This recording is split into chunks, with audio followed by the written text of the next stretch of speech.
सकाळी राज्याचे मुख्यमंत्री देवेंद्र फडणवीस हे नाश्त्याला पोहोचले राज ठाकरेंच्या शिवतीर्थ निवासस्थानी।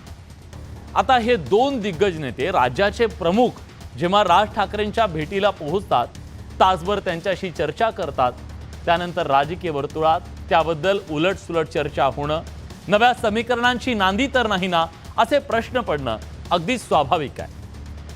त्याचे राजकीय अन्वयार्थ काढणारा हा खास रिपोर्ट।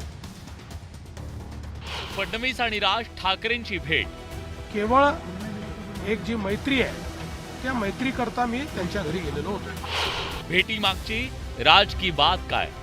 या बैठकीचा किंवा या आमच्या ज्या काही गप्पा आहेत यांचा कुठलाही राजकीय संदर्भ नाही। विरोधकांनी भेटीवर साधला निशाणा। राज ठाकरे यांनी शिवाजी पार्कला एक कॅफे खोललेलं एवढंच मला माहिती आहे। तिथे लोक चहा पाण्याला येत असतात सातत्यानं। पोहे खा, पाहून घ्या, एकदा झालं, दोनदा झालं, एकदा करून टाका शुभमंगल।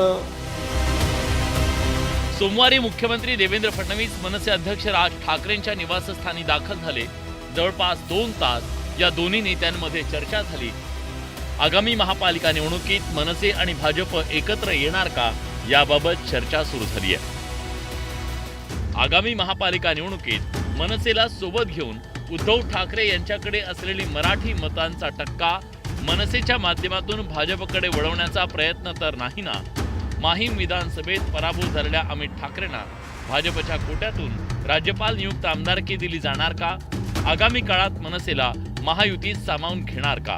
असे अनेक तर्कवितर्क लावले जात आहेत। राजकीय भूमिका या वेगळ्या वेगळ्या असू शकतात, पण वैयक्तिक संबंध हे वेगळे असतात। आणि आजची भेट होती ही कौटुंबिक भेट होती, सदिच्छा भेट होती। राज्य पातळीवर आता निर्णय मान्य आमचे नेते देवेंद्रजी घेत आहेत। आता त्यांनी काय विचार केला असेल, त्यामुळे मला त्यांच्या भेटीची माहिती नाही, परंतु निश्चितपणे याच्यामध्ये काहीतरी चांगलं होईल अशी अपेक्षा करूया। मनसे आणि भाजपच्या या जवळकीच्या अनेक दिवसांपासून चर्चा आहेत। लोकसभा निवडणुकीच्या वेळी पंतप्रधान मोदींना राज ठाकरेंनी बिनशर्त पाठिंबा दिला। त्यानंतर विधानसभा निवडणुकीत मनसे महायुतीत सामील होणार अशी चर्चा राजकीय वर्तुळात रंगली। शिवडीत बाळा नांदगावकरांना भाजपनं पाठिंबाही दिला, मात्र माहीम आणि वरळी मतदारसंघातल्या तिढ्यानं महायुती आणि मनसेचं जुळून आलं नाही। अशात काही दिवसांपूर्वी मनसे अध्यक्ष राज ठाकरेंनी विधानसभा निवडणुकीतल्या निकालावरून सत्ताधाऱ्यांवर जोरदार टीकास्त्र डागलं होतं। तुम्ही असं कुठेही मनामध्ये धरू नका की लोकांनी आपल्याला मतदान केलं नाही। लोकांनी मतदान केलं, पण ते केलेलं मतदान कुठेतरी गायब झालं।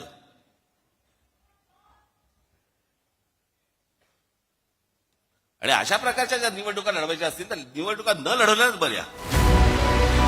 अजित पवारांच्या राष्ट्रवादीचे 41 आमदार निवडून आल्याबद्दल राज ठाकरेंनी आश्चर्य व्यक्त केलं। त्यावर अजित पवारांनी अमित ठाकरेंच्या पराभवावरून राज ठाकरेंना डिवचलं। या टीकेनंतर भाजपचे आमदार प्रवीण दरेकरांनी राज ठाकरेंची बाजू घेत दादांना अप्रत्यक्षपणे टोला लगावला। तुमच्या मुलाला निवडून आणता येत नाही आणि तुम्ही आम्हाला गप्पा मारता। ज्यावेळेस आम्ही कष्ट घेतलेले होते, आम्ही मेहनत घेतलेली होती, तुम्ही सगळे बघत होता। मला वाटतं दुसऱ्याकडे एक बोट दाखवत असताना 4 बोट आपल्याकडे आहे, त्याचं भान सगळ्यांनी वक्तव्य करताना ठेवलं पाहिजे।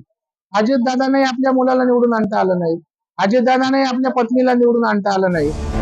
दरेकरांच्या या टीकेवरून राज ठाकरे भाजपसाठी किती महत्वाचे आहेत हे वेगळंच सांगायची गरज नाही। तर इकडे राज ठाकरे आणि फडणवीसांच्या वाढत्या गाठी भेटींवर विरोधकांनी जोरदार हल्ला चढवलाय, तर मनसेनेही या टीकेला जोरदार उत्तर दिलंय। राज ठाकरे यांनी शिवाजी पार्कला एक कॅफे खोललेलं एवढंच मला माहिती आहे। तिथे लोक चहा पाण्याला येत असतात सातत्यानं, आणि तो सगळ्यांसाठी खुला आहे आणि चांगली गोष्ट आहे। राजकारणामध्ये असं चहापान होत असतं आणि एक चांगला कॅफे असेल तर लोक जात येत राहतात। लोकांनी छान नजारा समोर पाहायला मिळतो, बसायला जागा मिळते, उत्तम। हे पोहे खाण्याचा, चहा पिण्याचा कार्यक्रम बरेच दिवस झाले आम्ही बघतो।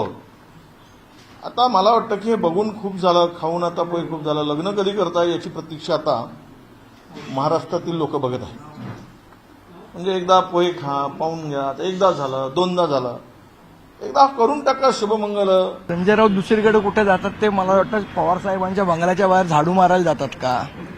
पवार साहेबांकडे कशाला जातात, मग झाडू मारायला जातात का संजय राऊत? मुख्यमंत्री देवेंद्र फडणवीसांनी मनसे अध्यक्ष राज ठाकरेंसोबतच्या भेटीत राजकीय चर्चेचं खंडन केलंय। या बैठकीचा किंवा या आमच्या ज्या काही गप्पा आहेत यांचा कुठलाही राजकीय संदर्भ नाही, केवळ एक जी मैत्री आहे त्या मैत्रीकरता मी त्यांच्या घरी गेलेलो होतो। फडणवीसांनी राजकीय चर्चेचं खंडन केलं असलं तरी मनसे आणि भाजपच्या वाढत्या जवळकीमुळे चर्चा सुरू झाल्यात। त्यामुळे खरंच मनसे आणि भाजपची युती होणार की नेहमीप्रमाणेच ही केवळ चर्चा ठरणार हे आगामी काळात स्पष्ट होईल। Bureau report, news 18 Lokmat, Mumbai.